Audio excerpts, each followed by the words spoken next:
Not sure if you could tell by looking at my channel or not, but I really love GTA 5, and I think as an overall package, I've definitely come to enjoy GTA Online over its life cycle. And even though GTA 5's story is fun, if we're being honest here, GTA 5's police AI kinda sucks. And don't even get me started on the star system in this game, which is so convoluted that Oppenheimer himself would ventilate his skull with a snub nose if he spent more than 5 minutes trying to analyze how it all works. But you know what? Despite GTA 5's police AI being a straight downgrade from GTA 4, I'm still very optimistic about GTA 6's police system, mainly because so much of it has already been leaked through debug footage, insider statements, and QA tester posts on Reddit that we're beginning to form a pretty good picture of what the GTA 6 wanted system might look and feel like once it releases later this year. And folks, let me tell you right now, it's not so much the mechanics themselves that make this new AI special, rather it's the way you interact with the rest of the gameplay systems in GTA 6 because of the new police AI.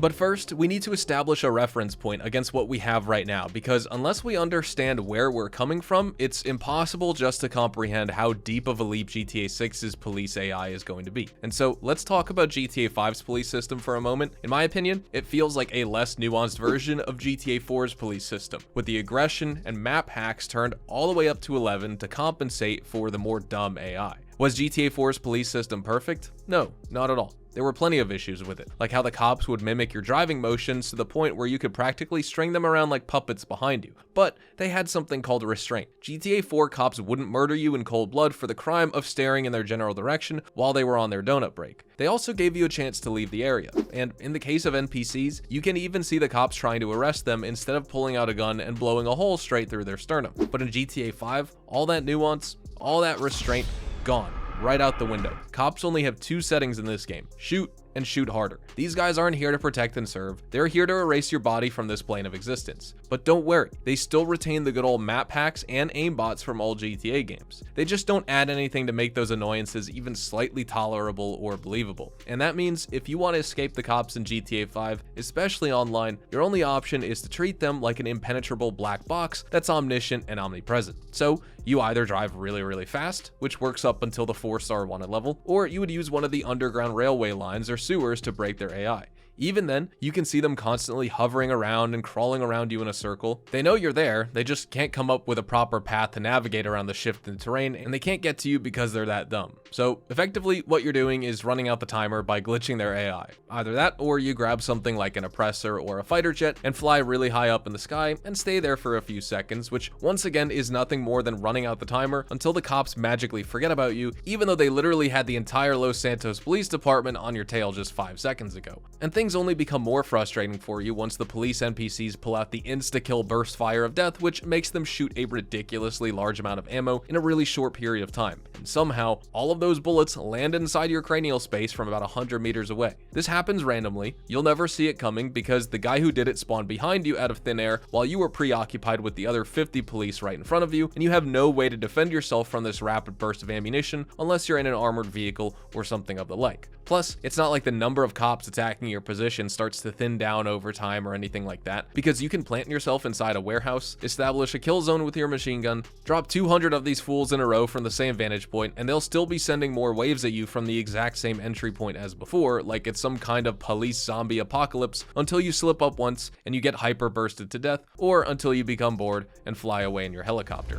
Now thankfully, things improved a lot with Red Dead Redemption 2. Like, massively. And I know there are a lot of memes about witnesses showing up in the middle of nowhere and whatnot, but at least with RDR2, it actually has witnesses, physical beings who can observe you and you can observe them in return. You can track them, chase them down, and either take them out or threaten them to make sure that your cover stays intact. You can also mask up while committing a crime, and what that will do is send nearby lawmen and civilians into a state of alertness. But since they're not telepathic like GTA 5 cops, they don't immediately realize it's you, and you can use this time window to escape the red search zone while they're still trying to confirm your identity. There are also levels of crime to Red Dead Redemption 2, and police response varies from soft to hard depending on how much of a bounty that you've racked up. If you're only committing some minor misdemeanor crimes like disturbing the public peace or heckling some drunk guy at the bar, the cops will give you a verbal warning and basically tell you to walk it off. Why don't you leave now before this gets any worse for you? Calm down.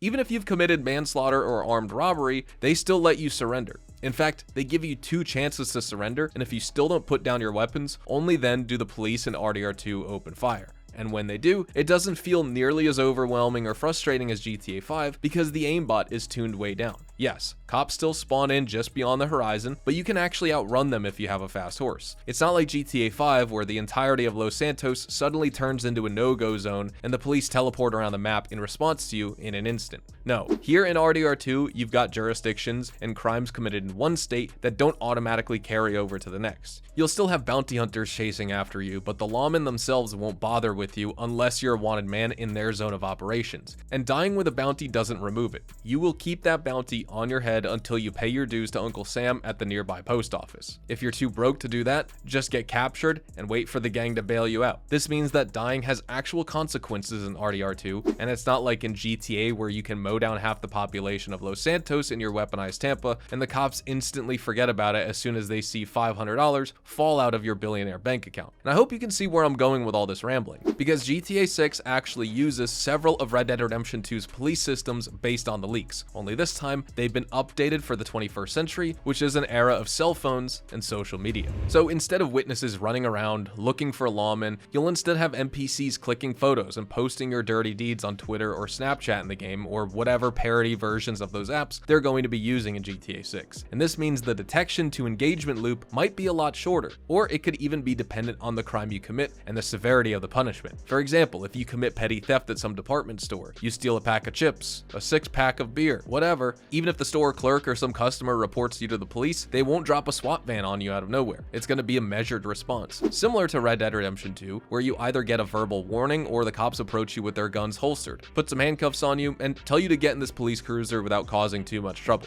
But on the other hand, if you committed a serious crime, like you just shot a bunch of cops or you tossed a grenade through the window of a 7-Eleven, the cops are going to be way more aggressive with you, and they're likely to shoot first and ask questions later. Even in that case though, they won't just spawn out of thin air like GTA 5 police do.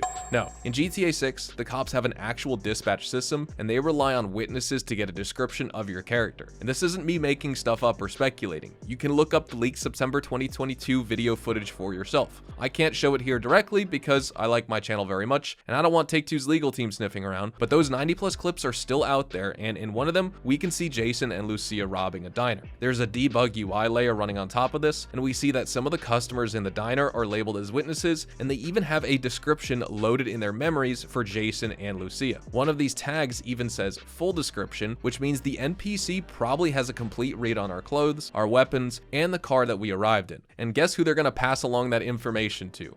Yes, the police, who, by the way, in that very same clip, are on a dispatch timer, and we can see it counting down to indicate when the cops will arrive on the scene. Another thing that's really interesting to me is when the cops arrive, one of the hostages exclaims, "Finally," in an ecstatic tone, so it means the NPCs are more aware of their surroundings compared to GTA 5 as well, and that they can actually react dynamically to situations instead of just cowering and running away every single time. Plus, the police won't just chase you blindly. They need a description of the vehicle you're sitting in, and if you swap vehicles along the way, that will throw them off in return. Kind of like older GTA games where you could take your car into a pay and spray, switch the paint job, and lose your wanted level, but obviously a bit more advanced for the modern day of gaming. Now let's actually think about how this will affect your gameplay, because in GTA 5, for all intents and purposes in this video, the police are an impenetrable black box. You don't know how they work, only that they see you and they want you dead. So in return, you run away from them in the opposite direction of wherever they show up on your minimap. But in Red Dead Redemption 2, we can walk into the sheriff's office, provided we were wearing a mask during the crime, and they might even let us go if we defuse the situation and claim innocence. We can even play around with different jurisdictions, crossing state lines to avoid capture, and I suspect that GTA 6 will have a more developed version of this, where unless you had witnesses at the crime scene directly, unless the cops saw you get into the vehicle you're driving right now, they won't have enough of a reason to suspect you. They might still conduct vehicle searches or even set up roadblocks or checkpoints, but those will be limited to a specific radius. A city block, maybe 2, like in Red Dead Redemption 2. Not a global alert like you get in Los Santos, where the entire city turns hostile in an instant. And this means you can play around with disguises. Switching vehicles is also no longer a cosmetic choice. It's a matter of practicality when you're trying to evade the cops in game.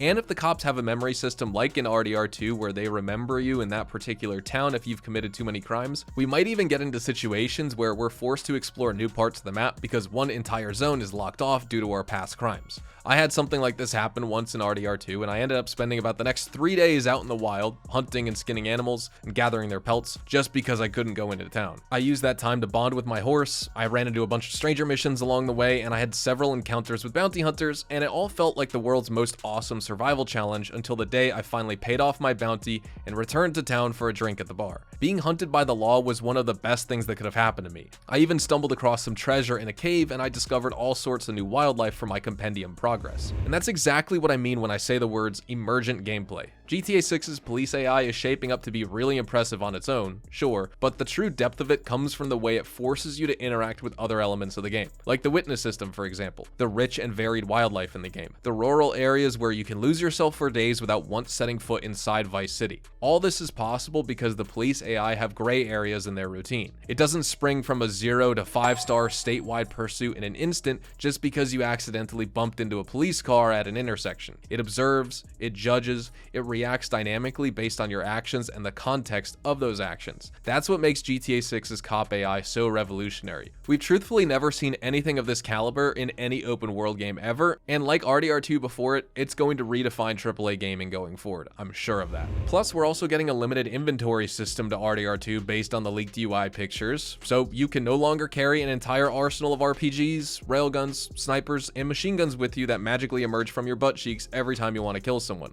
No, in GTA 6, at least as of right now, you have to be way more methodical with your own loadout prior to each robbery or heist. You have to calculate how much risk you're willing to take, what star level you can handle in your guns and armor, and whether you should bring extra stuff with you from the car trunk. Because remember, you might have to ditch that car at some point to maintain your cover. We've also seen posts from QA testers talking about how the police AI in GTA 6 is much more optimized for squad movement, where you have one group laying down cover fire while others maneuver to flank Jason and Lucia. We'll have units with bulletproof shields charge head-on, use flashbangs, and use other various techniques to flush you out of your hidey hole, so the faster units armed with carbines and shotguns can actually maneuver behind you and hit you where it hurts. This means that even though we might get fewer cops compared to GTA 5, and no more perma respawning aimbots who are consistently aware of your whereabouts, the level of challenge will by no means go down with this next GTA game. If anything, it's actually going to require more forethought and on-the-fly tactical acumen to actually make it through a 5-star chase in GTA 6 compared to GTA 5, where all you really have to do is run out the timer by driving or flying really fast away from the police. And that's not all, because rumors suggest we're also getting the 6-star wanted level, and that's going to return in GTA 6. Something that we haven't seen in a very long time, and I'm very, very excited to see if it makes its way into the final version of the game.